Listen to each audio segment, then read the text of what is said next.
Et à une fille de... Ah, le prophète marié à une fille de 9 ans. Ça, c'est un sujet très intéressant, vraiment très intéressant. Et je dois dire qu'il a sans doute été la plus grande motivation pour moi, parce que moi, je me suis traité de pédophile, hein, dans un milieu où il y a eu du trou, il y a eu plein de choses, et puis en plus, je deviens musulman. Évidemment, on dit, oui, toi, maintenant, tous les hommes, tous les musulmans, potentiellement, sont des pédophiles. Donc, moi, ça m'a touché. Ça m'a vraiment touché. Et donc, j'ai cherché. Et puis, alors, oui, tous les détracteurs de l'islam, ils montrent toujours ce hadith Bukhari, en plus, hein, un des hadiths dans la collection qui a été rassemblée par Bukhari, et qui, en effet, alors la traduction, c'est vrai, Abu Bakr demande à sa fille, tiens, c'est quand exactement tu t'es marié? Elle dit, ben voilà, le mariage qui correspond à nos fiançailles chez nous. Donc la promesse au mariage s'était faite à 6 ans, et le mariage, la consommation du mariage, lorsqu'elle a été habitée avec le prophète, s'est faite à 9 ans. Alors, évidemment, on voit ce texte, on dit, et ces hadiths sont authentiques. Ils ont été racontés par. Il y a des biographies de chacun des narrateurs. Ils ont tous l'air d'être très crédibles. Donc c'est vrai que c'est embêtant. C'est embêtant. Et puis j'ai eu vraiment la grande joie de rencontrer un docteur en islamologie qui donne cours à Halifax, au Canada, un Égyptien d'ailleurs à l'époque, enfin d'origine. Et puis il m'a dit, mais non, elle n'a pas 9 ans. Je dis, non, mais c'est hadith. Oui, mais non. Non, il dit, les chiffres, il dit, t'es né en quelle année? En 59. Donc, il dit, t'as quel âge? Ben, je disais mon âge. Non, t'as dit 59. T'as pas dit 1959. T'as dit 59. C'est 2011 aujourd'hui, t'as 1951 ans, c'est tout. Parce que 2011, moi 59, c'est... Non, attends, je suis né en 1950. Ah oui, mais tu ne l'as pas dit. Oui, je ne l'ai pas dit, non, enfin, tout le monde le sait. Voilà, il dit, tout le monde le sait. Il dit, moi, quand je présente mon livre, je dis, c'est mon 27e. Mais tout le monde sait que c'est après le 400e. Ça veut dire que j'ai écrit 427 livres et je dis, c'est le 27e. Mais en arabe, je peux le faire comme ça. Mais quand il dit, je le fais en anglais ou en français, je dois dire, c'est le 427e parce qu'il n'y a pas cette habitude. Or, l'arabe, il n'y a pas cette habitude. Et c'est vrai, j'ai réfléchi à ça, je dis tiens, c'est intéressant, et j'étais à Fès, et on regardait un mouton, un mouton, biatil khemsin, 250 dirhams. Oh, je dis, c'est pas cher ça. Ça fait 25 € pour un mouton. Et je dis, c'est pas cher. Oui, je dis, oui, moi je le prends. Et puis il me dit, oui, et je donne 250. Non, c'est après les 1000 dirhams. Hein. Tout le monde sait que c'est au moins 1000 dirhams pour le mouton. Donc c'est 1250. Ah. Donc les Arabes, ils parlent après quelque chose. Mais il n'y a pas que les Arabes, vous savez, ces habitudes, c'est pas seulement les chiffres. Vous savez, par exemple, je vais répondre en même temps sur les 70 vierges, là, 70 vierges. En néerlandais, c'est 1000, hein, parce que 70 en arabe, ça veut dire beaucoup. 36 en français, hein, parce qu'il y a les 36 chandelles. En français, on dit 36 chandelles. J'ai vu 36, j'avais le choix entre 36 voitures. Ça veut dire beaucoup. En néerlandais, on dit 1000.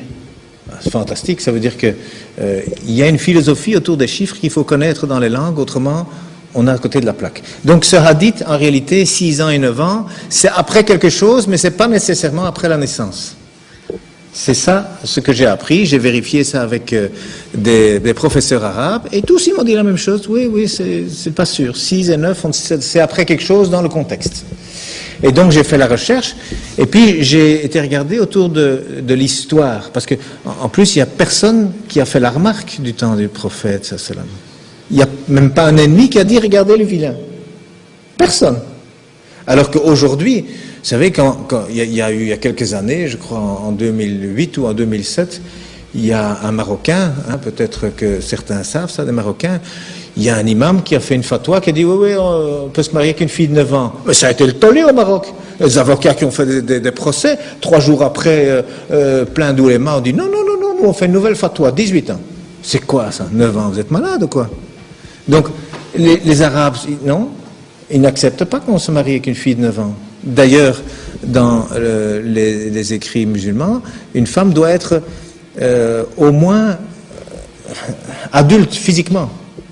Même si le mariage se fait à 3 ans, à 6 ans, parce que ce sont des promesses de mariage. Hein. C'est les femmes qui s'arrangent entre elles pendant la lessive, comme ça faisait d'ailleurs ici en Europe aussi, hein, qui se disent tiens, t'as vu ta fille, elle intéresse mon fils, ça serait pas une bonne idée de les marier. Ben, chez les Arabes aussi ça se fait, hein, c'est tout. Hein.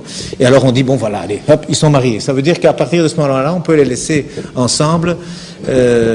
C'est correct. Tout ce qu'ils feront alors, c'est voilà, c'est bon. Mais la consommation du mariage ne peut pas se faire avant qu'ils soient adultes. C'est-à-dire que ben, la femme, elle doit être physiquement adulte. Alors c'est vrai, il y a des mariages à 13, 14, 15 ans. Oui, enfin, il n'y a pas que dans les pays arabes, hein, même pas comme dans les pays musulmans, il y a plein de pays. Déjà en Europe, il y avait des mariages avec des petites filles de 6 ans. Il y a des rois qui sont allés se faire marier devant le pape, ici en Europe. Mais plusieurs, hein, avec des petites filles de 5-6 ans. Et eux, ils les prenaient chez eux à la maison. Hein. Bon, c'est pas le catholicisme. Hein. Quand on voit maintenant les scandales qu'il y a, c'est clairement contre l'éthique chrétienne de faire toutes ces histoires. Un adulte ne va pas dans le pantalon des enfants, ça ne va pas. Donc ça veut dire que dans cette histoire musulmane, ça n'est pas accepté non plus, et pourtant il n'y a pas eu de critique. Pas un livre, rien. Pas un ami qui a dit au prophète, attention, qu'est-ce que tu fais? Attends, tu te rends compte, tu es l'exemple pour toute l'humanité jusqu'à l'éternité. Ne fais pas ça. Non, rien. Personne n'a rien dit. Donc, ça veut dire que c'est peu crédible. C'est très peu crédible. Et puis alors, finalement, je suis allé voir dans les livres d'histoire autour. Et puis alors, on voit qu'il y a une sœur Asma. Il y a des parents, le père Abou Bakr, qui est le premier converti. Le premier compagnon du prophète, et alors il y a les dates. Il y a les dates, eh bien, entre le début de la révélation, donc le premier message, et le mariage, il y a 13 ans. Parce que le mariage, la consommation du mariage, en tout cas, elle s'est faite 1 an après la migration. Donc 1 an après le mouvement vers Médine. Et donc, lorsque la mosquée était finie, après le mois de Ramadan, il y a le mois de Shawwal, et au mois de Shawwal, ils sont habités ensemble. Voilà. Donc, 13 ans après que son père soit converti, elle s'est mariée. Et la grande sœur, elle avait 10 ans de plus. Dans tous les livres, elle avait 10 ans de plus. Alors, si elle avait 10 ans de plus, ça veut dire que c'est bien si on connaît son âge. Alors, quand on fait la recherche pour savoir quand elle est née, Asma, parce qu'en plus, elle, c'était, je crois, la 12e ou la 17e convertie, eh bien, elle était la secrétaire du prophète, donc la grande sœur d'Aïcha, qui s'appelle Asma, elle était la secrétaire du prophète. Donc, elle a écrit beaucoup, et on a beaucoup écrit sur elle, donc c'est très difficile de faire de la censure autour de quelqu'un qui a beaucoup écrit. Et elle, on sait qu'elle est morte en 73, donc en 73, après la migration. Pourquoi? Ben parce que c'était la fin du règne plus ou moins islamique et que c'est son fils, Abdallah ibn Zubir, qui a été tué, qui était le dernier dirigeant à la Mecque lorsqu'il a été tué. Et elle était aveugle à ce moment-là, et elle avait, disent tous les livres, 100 ans bien avancés. Alors si elle avait 100 ans bien avancés en 73, compte tenu qu'il n'y a pas d'an zéro, elle est née en moins 28. C'est pas compliqué, hein. C'est pas compliqué, elle est née en moins 28. Alors si elle est née en moins 28, ça veut dire qu'à l'Hégire, elle avait 28 ans. Et donc 1 an après, elle avait 29 ans. Donc la grande sœur qui avait 10 ans de plus avait 29 ans quand sa petite sœur s'est mariée. 29 moins 10. Je ne sais pas s'il y a des mathématiciens ici, je ne sais pas si on a besoin d'une calculette. Mais ça fait 19, quoi. Hein. Et en arabe, eh bien on peut dire ça. Tis'ata sanawat ba'da ashara sanawat. Ça veut dire 9 ans après la dizaine. On peut dire ça. Mais quand le contexte, on le connaît, il n'y a pas besoin de dire après la dizaine. Donc ce hadith, c'est un texte, mais encore une fois, on n'a pas le contexte. Parce que les hadiths, c'est le défaut qu'ils ont, c'est qu'ils ne reprennent pas non plus toujours le contexte. Alors même si les mots sont exacts, donc cet âge pouvait très bien être 19 ans ou 29 ans, dépendant, ou même 9 ans après un autre événement, si il y avait eu question de cet événement.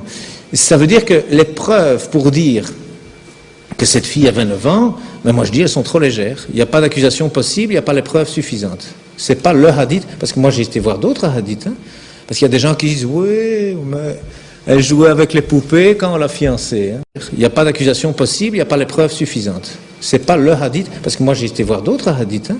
Parce qu'il y a des gens qui disent, oui, mais elle jouait avec les poupées quand on l'a fiancée. Hein. Il y a un hadith, hein, elle jouait avec les poupées. Je dis, je peux voir le hadith? Ah oui, alors on lit le hadith. Alors c'est un hadith qu'on retrouve dans 5 recueils, au moins 5 recueils de hadith, Bukhari, Muslim, Abu Dawud, Imam Ahmed, bon, j'ai oublié le 5e. Et c'est une histoire qui est chaque fois la même chose, et c'est en effet la mère qui a présenté Aïcha au prophète, sallam, et elle jouait avec ses poupées. Mais les poupées, elle les faisait elle-même. Hein? 6 ans. Elle faisait ses poupées elle-même. Précoce, hein? Et il y avait une poupée qui était un cheval avec des ailes.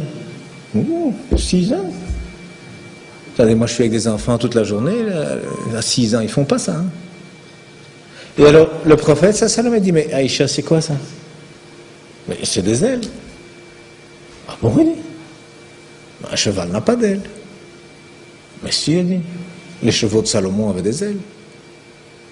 Et puis alors il s'est mis à rire, et Aïcha dit qu'elle a vu ses molaires, elle a vu les dents au fond de sa bouche tellement il rigolait. Attends, est-ce que c'est une conversation d'une fille de 6 ans, ça? Moi, j'en crois rien. Je ne crois pas ça. Il y a un autre hadith qui parle des gens qui ont demandé à Aïcha, dit un peu, Aïcha, est-ce que tu te souviens? Est-ce que tes parents, ils ont toujours été dans la religion? Alors, il faut un petit peu, un instant, s'arrêter à cette question. C'est comme si on me demandait à moi, tiens, est-ce que tu te souviens, lorsqu'Hitler est arrivé à Bruxelles? Ben, je n'étais pas né. Hein. Alors, si elle avait 9 ans, 13 ans après que ses parents se soient convertis, et on lui pose la question, dis, 13 ans avant ton mariage, donc 4 ans avant ta naissance, tu te souviens si tes parents étaient dans la religion? Qu'est-ce qu'elle aurait dû répondre? Elle a dû répondre, je ne suis pas né. Non, c'est pas ce qu'elle a dit. Elle a dit, aussi loin que je me souvienne, mes parents ont toujours été dans la religion. Alors les souvenirs sur la religion, c'est quoi? C'est 5-6 ans. Et donc, 5-6 ans plus 13 ans, ça fait 19 ans. On arrive toujours au même chiffre. Donc non, il n'y a pas les preuves suffisantes.